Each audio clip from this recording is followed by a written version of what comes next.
bin jetzt seit 6 Jahren erwachsen und ich habe mein Leben einfach absolut nicht im Griff.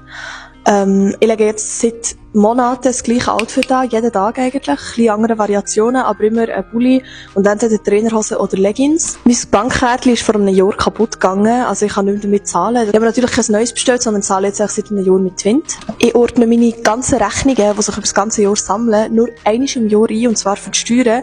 Und die Steuererklärung mache ich auch immer erst Ende November. Ich koche pro Woche etwa 3-mal das gleiche Gericht, also nicht, weil ich irgendwie Meal preppen oder so, nein, ich koche effektiv 3-mal das gleiche Gericht.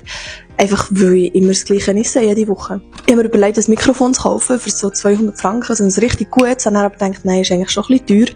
Aber so einen Impulsiv-Einkauf in der Ikea für 350 Franken mit allen Sachen, die ich eigentlich gar nicht brauche, kein Problem, geht nicht mehr locker. Schreib mir doch in die Kommentare, falls du dein Leben im Griff hast, ob du irgendwie Coachings anbietest oder so, und falls du es nicht im Griff hast, was dein grösstes Issue ist.